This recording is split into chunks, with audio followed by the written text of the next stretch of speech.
Pembalap ini sebenarnya punya bakat yang luar biasa. Tapi sayang malah karirnya gagal total gara-gara salah tim. Di Formula One kecepatan bukanlah segalanya.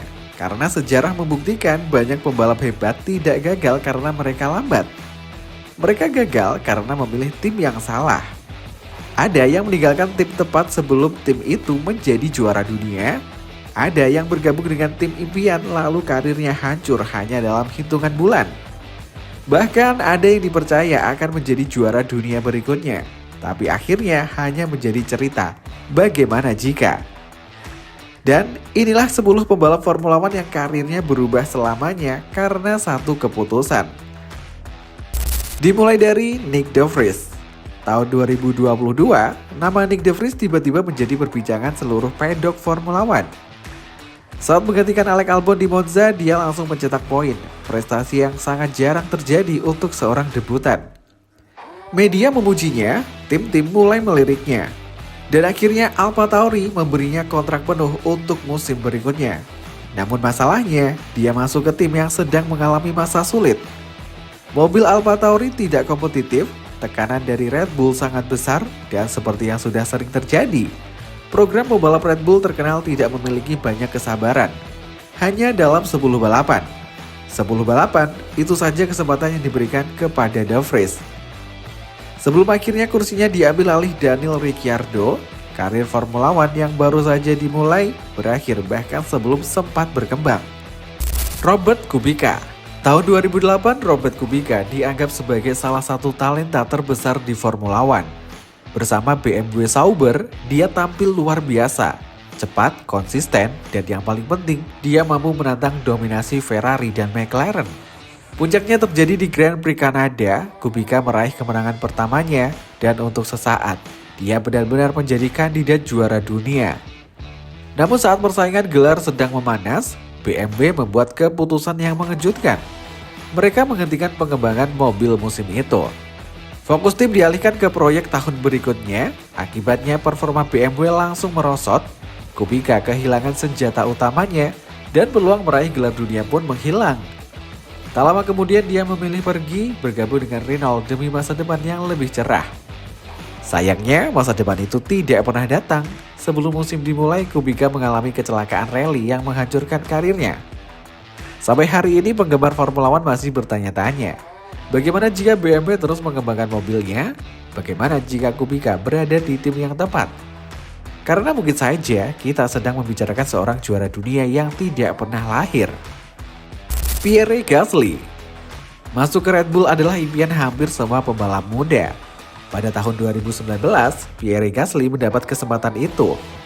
Dia dipromosikan untuk mendampingi Max Verstappen, tapi yang terlihat sebagai hadiah ternyata berubah menjadi mimpi buruk.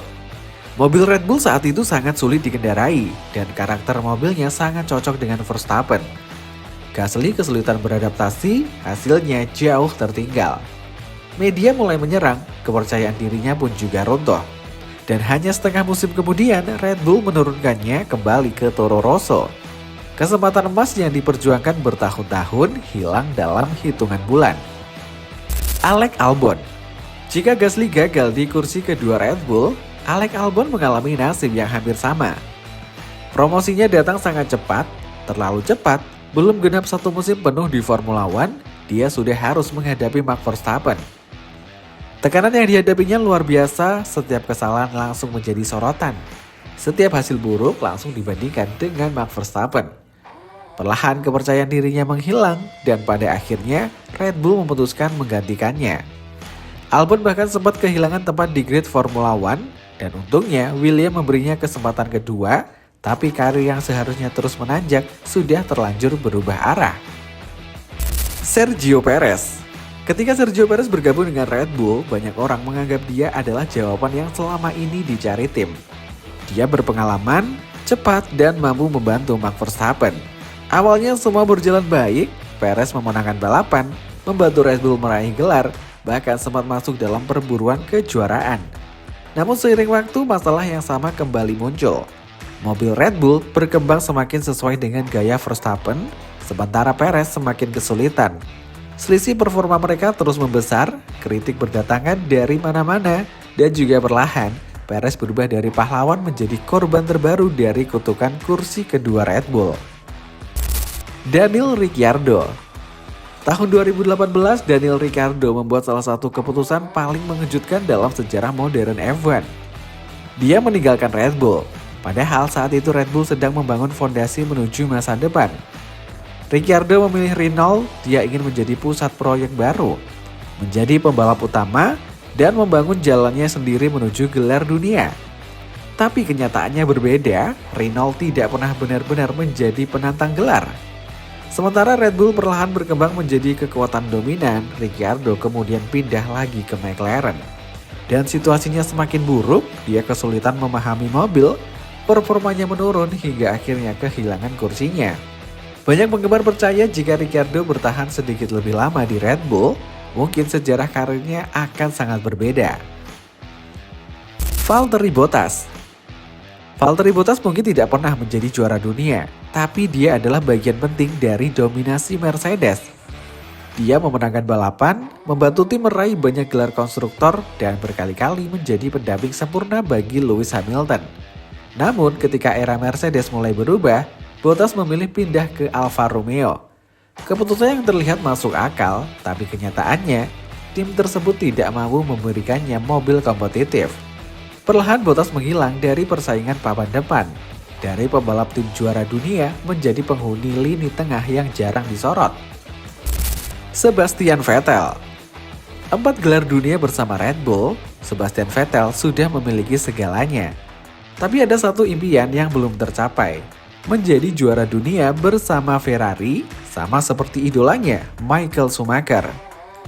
Karena itu pada tahun 2015 dia meninggalkan Red Bull dan bergabung dengan Ferrari. Awalnya semuanya terlihat sempurna, Ferrari kembali kompetitif, Vettel memimpin klasemen, dan beberapa kali terlihat seperti kandidat juara. Namun setiap kali peluang muncul, sesuatu selalu terjadi. Kesalahan strategi, masalah reliabilitas, atau tekanan besar yang akhirnya menghasilkan kesalahan. Impian Vettel menjadi juara dunia bersama Ferrari tidak pernah menjadi kenyataan. Fernando Alonso. Jika ada pembalap yang berkali-kali memilih tim pada waktu yang salah, itu adalah Fernando Alonso. Dia meninggalkan Renault saat banyak tim mulai berkembang. Dia pindah ke Ferrari, hampir juara beberapa kali, tapi selalu gagal di tikungan terakhir. Lalu datang keputusan yang paling terkenal, kembali ke McLaren. Kali ini bersama Honda, proyek yang dijanjikan akan mengembalikan kejayaan. Yang terjadi justru sebaliknya, mesin bermasalah, mobil lambat, dan bertahun-tahun karir Alonso terjebak jauh dari persaingan gelar. Banyak orang percaya dengan pilihan tim yang berbeda, Alonso bisa saja memiliki 5 atau bahkan 6 gelar juara dunia. Formula One adalah olahraga yang kejam. Karir seorang pembalap tidak ditentukan oleh seberapa cepat dia mengemudi, melainkan oleh keputusan yang dibuat di luar lintasan. Satu kontrak, satu tim, satu pilihan yang terlihat benar pada saat itu bisa saja menjadi penyesalan terbesar dalam karir mereka.